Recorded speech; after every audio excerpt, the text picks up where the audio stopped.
Nothing fancy. I understand. Today on CJ at the Movies, it's the best films of 2024, and this has been quite a year. We wanted to make such a good first impression. What do you mean, we? It was a terrific year at the movies, and so here's my list of the very best films of 2024. I'm Christopher Zweig. Let the countdown begin. At number 10, The Wild Robot, released by DreamWorks Animation and made by Chris Sanders, who presents Peter Brown's book as a visual wonder spiked with classic Disney animation and the works of Hayao Miyazaki. And Lupita Nyong'o is absolutely perfect as the voice of a robot who accidentally ends up on an island inhabited by animals and learns to communicate and connect with them. Here is Mother now. I do not have the programming. No one does. He needs to swim and fly. Swimming's easy. I can teach him the way my mom taught me. Swim!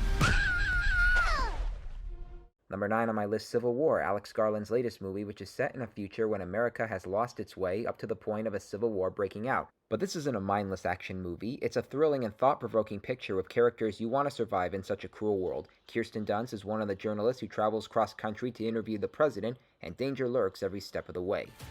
There's some kind of misunderstanding here. What? Well, you're American, okay? Okay. What kind of American are you? You don't know?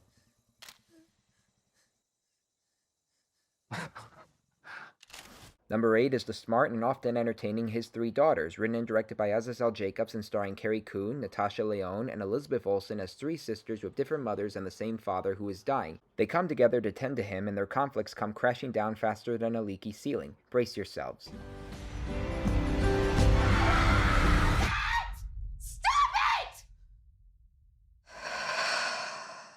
Number 7 is Inside Out 2. The original Oscar-winning Pixar film was my number 1 choice as the best film of 2015, and this sequel is just as delightful and emotional as the first, as we meet a new set of emotions consisting of anxiety, ennui, envy, and embarrassment, who all think they know how to guide their human girl Riley without the 5 original emotions, and like the first film, each scene features one exuberant and honest moment after another. What is that? It's the sarcasm! Sarcasm? Boy, are we so lucky we ran into you guys! Boy, are we so lucky we ran into you guys! Wow, those guys are jerks. Wow, those guys are jerks.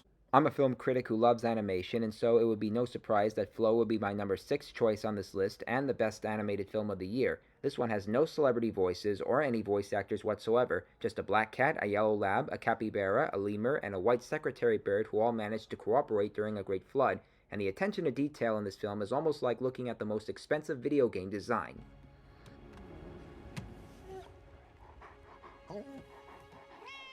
Number 5, A Complete Unknown, directed by James Mangold and starring Timothée Chalamet, the latest actor to portray Bob Dylan, only instead of playing a certain aspect of the singer like Cate Blanchett or Richard Gere in I'm Not There, we see him in his early days when his career was taking off and when he risked a lot to represent his songs with electric instruments. This young actor is able to represent him with the right hair, charms, and acting appeal. 200 people in that room, and each one wants me to be somebody else. And they should just let me be. Let you be what? Whatever it is they don't want me to be. The countdown continues as at number 4 is one that didn't release itself properly the way it should have. It's called Sing Sing, and it stars Coleman Domingo as a wrongfully convicted man who runs a theater program at the Sing Sing prison, and his cast members are played by real former convicts and alumni of the program. The best in particular is Clarence Divine Eye Macklin, who has trouble believing in Domingo's optimism, but eventually overcomes his cynicism. You gotta admit that I murdered that Hamlet thingy, bro. Shakespeare is in his grave right now. He rolled over. You did your thing. If you missed it in theaters, it will return in January, but obviously you didn't miss my number 3 choice, Dune Part 2. I apologize if I couldn't put the first part on my Best of 2021 list, but this year should make up for it. Timothée Chalamet gives another exceptional performance on this list as Paul Atreides, who destroys his romance with Zendaya's Chani regarding his belief in a prophecy and how he handles the outcome of it. Director Denis Villeneuve is a bold and visionary filmmaker who continues to present the Dune universe with a first-rate look and feel, unlike David Lynch's take 40 years ago. We gave them something to hope for. That's not hope! May thy knife chip and shatter. Number 2 on my list is Anora, Sean Baker's latest movie and one of the best and most original sex comedies to come out in a long while. Mikey Madison, who is best known for playing crazy villains in Once Upon a Time in Hollywood and Scream, is quite the revelation here as a sex worker who elopes with her latest client, the wealthy and immature son of a Russian oligarch, only for her to be dealing with his godfather and his Horace and Jasper type goons. The movie is funny, gripping, and outrageously entertaining, and even when we're cringing at the choices made here, we're still enjoying it. Well, you did tell them, right? Иванжан, открой дверь, пожалуйста. Vanya, should I call 911? Ты женился на какой-то проститутке? What?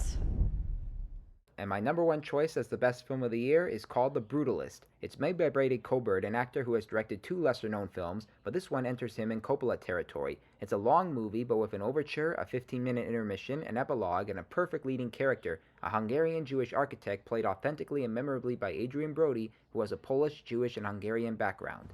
These are yours. Yes? Yes. All of them? Yes.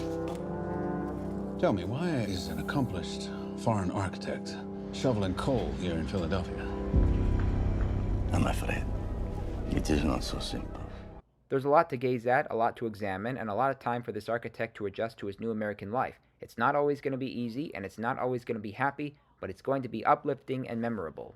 Recapping my list of the best films of the year: number 10, The Wild Robot; number 9, Civil War; number 8, His 3 Daughters; number 7, Inside Out 2; number 6, Flow; number 5, A Complete Unknown; number 4, Sing Sing; number 3, Dune Part 2; number 2, Anora; and my number 1 choice, The Brutalist.